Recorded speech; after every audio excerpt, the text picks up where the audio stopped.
Alright, so tonight I was going through all my snake tubs in all these racks. I actually counted them. I have 72 tubs full of snakes right now, and you know, as we're going through the breeding season, I keep having more and more snakes as snakes hatch out. But on the flip side, I also have snakes laying eggs, and I went through all 72 tubs, spot cleaning, changing the water, got all the way to the end, and I realized I have a snake that is on a clutch of eggs. So what I'm going to do tonight, we are going to burn the midnight oil, and we are going to set up those eggs in a box, and then we'll put that box in the incubator. I want to show you how I pull the snake eggs and set them up in the incubator. And to me, this is a really special clutch because this is the father, this beautiful bamboo right here.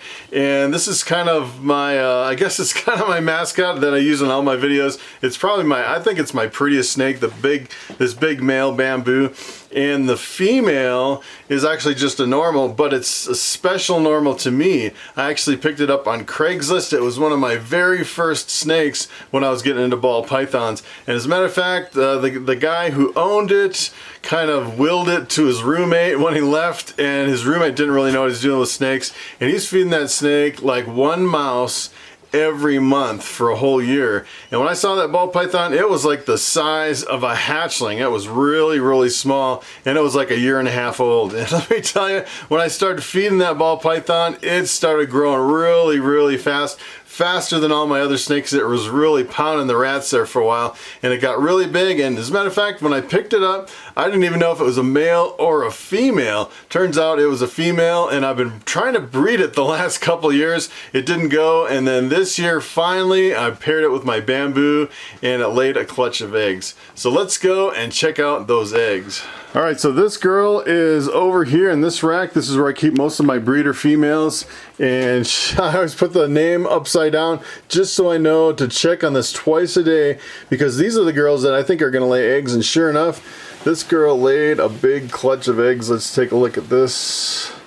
And it looks like, from when I was peeking in here earlier, I kind of looked at the eggs, and it looked like she had actually laid them a little while ago, because they didn't look like really soft and gooey like freshly laid eggs. They look like they've been in there probably a few hours. And you can tell she is protecting those eggs. The first thing I'm going to do is I'm going to pull her out and see if we can get her off those eggs. As a matter of fact, I might just kind of see what kind of a mood she's in right now.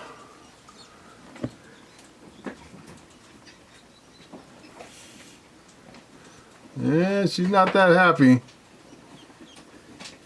Sometimes if you just kind of mess with them a little bit, sometimes they'll get the hint and kind of crawl off the eggs.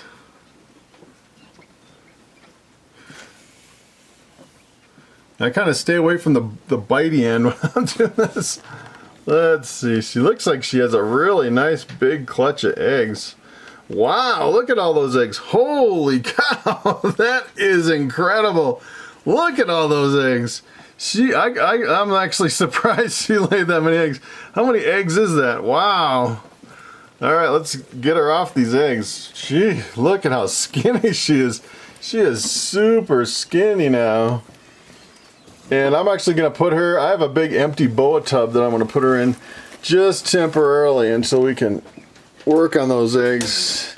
And the boa tub's down here. Down in the dark down here. I'll just put her in here just for a second.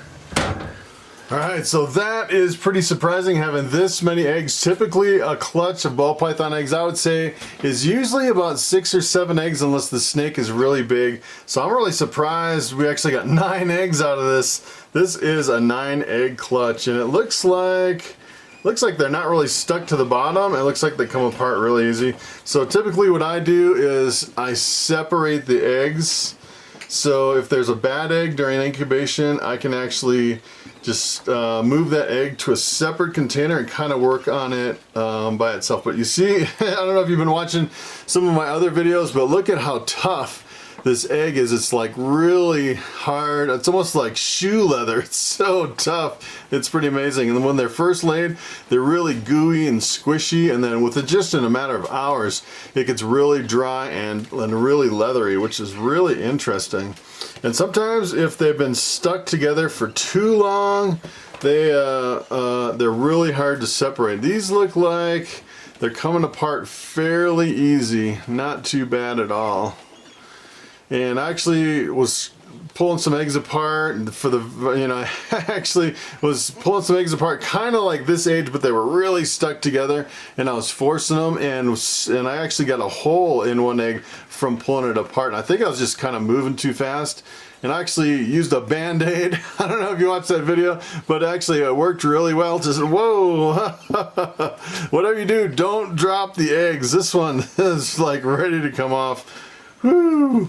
You know, the thing about snake eggs, you definitely do not want to drop the eggs, because if you candle them, which we're going to do next, and look for the embryo, but as soon as they're laid, they have a whole network of veins, and they're really delicate. So if you were like to drop one of these eggs, you could definitely damage a snake. I've never actually dropped an egg. That was probably the closest I've ever been to actually dropping an egg, and that's kind of scary, because you figure some of these eggs can be worth a lot of money. You definitely don't want to mess them up. And this one looks like it is kind of stuck on here a little bit more. What I like to do is just kind of rock them back and forth. Try not to pull them too much from one direction only. And it seems like it works pretty good. This one, let's see. Some people, what they do is they just leave them just as they're laid in the egg box in the incubator. I prefer not to do that. I've actually done that with a few clutches, and the problem is if you have a whole pile of eggs and then one goes bad, it's virtually impossible to separate it from a whole pile of eggs that's been stuck together for a whole month in the incubator. So I really like to separate them kind of up front, and sometimes it just takes patience to separate these eggs. It's definitely unlike any other egg I've seen. I've never really seen any other eggs that get stuck together with a leathery shell. It's really interesting. I've been doing this for years, and it's kind of second nature to me, but for someone who's never seen it, I'm sure it's kind of weird. Alright, from here what we're going to do is we're going to candle these eggs. I'm going to shut off some lights here and get out my flashlight. And essentially what I use for this is I use a little, just a little flashlight. It's a little LED light. And then we candle them. And if you notice on these, if eggs are freshly laid, you can really see the embryos really clear. And on these, since it's been there for a while, you really can't see it that well. But right there, you can see the circle, and then if you move it a little bit, you can kind of see it jiggle right there in the middle. And that is where the embryo is. And that is what you want facing up in the egg box.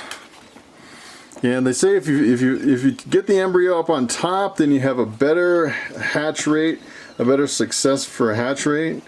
So they say. I've never actually, tried to compare from the top and the bottom, and not sure I really want to risk a batch of eggs, experimenting with the top versus the bottom embryos on the eggs. But I've seen some, like scientific experiments where they've actually done experiments and they reported the results, and it was really interesting. Some of them actually, they say if you put the embryo on the bottom, you can actually get larger hatchlings, which I don't know if that was kind of an anomaly of the study or if it's really true, but the sacrifice is that you have a lower hatch rate, and there's been a lot of scientific studies that have actually done it. This one's really easy to see right there, that bright spot. 3 more left to go. Let's see this one right there.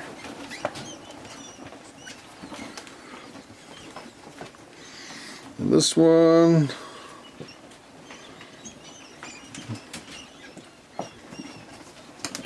right here. This is the last one. Really easy to see on this one. Alright, right, so from here what I'm gonna do is I'm gonna set up my egg boxes. All right, so this is what I use to set up the egg boxes for the snake eggs. With the ball python eggs, these are all ball pythons I'm dealing with. So essentially it's just a cheap shoe box that you can get, you know, at the dollar store. I actually got these a long time ago. I think I got them on Amazon. They're really cheap, and you know, for me, I just keep using the same ones over and over and over, and I just bleach them out really good before I use them. And what I do is I use vermiculite water 50-50 by weight. And what I usually do is I was actually using 200 grams of each, and I found it was a little bit too much, so I cut back to about 150 grams of each. So I'm at about 146. Let's see. Oh, so I'm at 158.3 grams. So it doesn't really matter as long as I add the same amount of vermiculite. So about 158. So I zero it out and I use vermiculite. This is what I've been using, really fine vermiculite. Take a look at that. It's super fine, super light stuff. Absorbs water really well. And it's about 50 grams per cup. I've kind of always done the same amount. That's about 150. That's 155. So we are at, what did we say, 158. 57, 158 grams. So that is perfect. Then essentially what you do is you mix it together. And some people kind of go just by feel and look of how much is in there. And you can do that too, but I just prefer to measure it out and always have the same exact amount of water to vermiculite. And this will last for the whole 2 months. It keeps the humidity in there really well. And you don't really have to add water or anything like that. And what you really want is you want enough water in there so it forms a clump, but you don't want it to squeeze out to where it's dripping wet. So that is perfect. And for me, it's just so much easier just to weigh it out. And then some people actually will put the eggs directly in the vermiculite and just set them right in here. And I think you have a higher risk of getting mold on the eggs. And I've seen a lot of people with a lot better luck when they go to a grate on top and put the eggs on the grate away from the substrate. And that way there's minimal contact between anything and the egg, and you don't really have to worry about the eggs spoiling at all. So what I'm going to do is, normally what I do is put about 5 eggs per box. So I'm going to make up a second box exactly like that one. Alright, so this is essentially it. This is 2 boxes.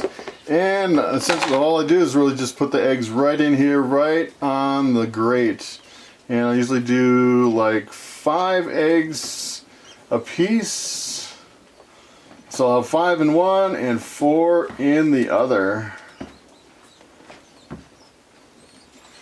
I'll put this back here. Oh. Actually, let me flip it around.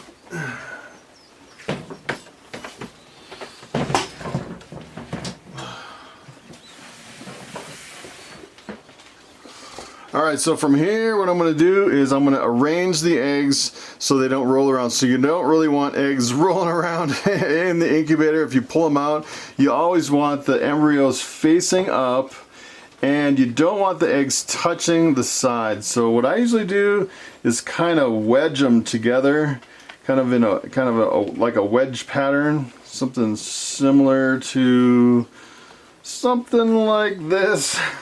Sometimes it's hard to actually get the right arrangement of eggs so they don't kind of roll around, but I just kind of wedge them all together just kind of like that. And then this is kind of the same way, just kind of put them all end to end like that in the center, just like so. And then what I'll do is I'll cover them with this Glad press and seal. This works fantastic. And you have one side that's kind of sticky on one side, and it forms a seal really well on the box. I don't know if you've ever used, I've actually never used press and seal until I started working with snake eggs, and then I was like, everyone started using press and seal, and I was like, what in the world is press and seal? And let me tell you, it's some pretty amazing. pretty amazing stuff.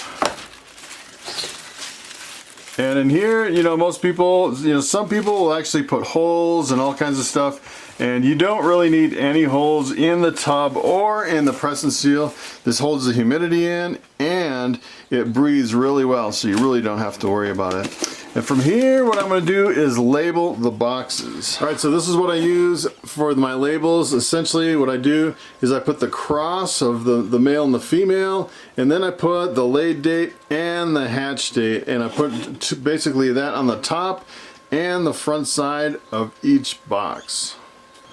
All right, so this is my snake egg incubator that I built out of a beverage cooler, and take a look at this. It is filling up with boxes of eggs. As a matter of fact, I had 2 clutches that hatched already. So essentially what I'm doing is I'm putting in snake eggs so that the new ones go on top. And I kind of ran out of room because I was piling really high. So what I do is I move all the eggs down a little bit, and the newer ones are up on top, the older ones are on the bottom. And I actually have one box that's left over from another clutch, and I can actually see a little snake in there. There was like 5 left. I'm actually going to do probably the next video coming up. I'm going to open that box and check out those baby snakes, and all these eggs still have yet to hatch, and that will fill up my hatchling racks. All right, so there you have it. There's nothing like pulling snake eggs in the middle of the night and setting them up in the incubator. And that incubator is filling up pretty good. It looks like I'm gonna have a pretty good breeding year for ball pythons. It was kind of touch and go there for a while. When my incubator malfunctioned, the temperatures got down in the 60s. My first clutch was actually 2 weeks late. I was panicking a little bit because I had quite a few eggs in there. And then they all hatched out. Looks like my second clutch hatched out okay. It looks like I'm okay, I'm over the hump. It looks like I'm gonna have a really good year this year breeding ball pythons. So that's it. Thanks for watching, and I will see you next time.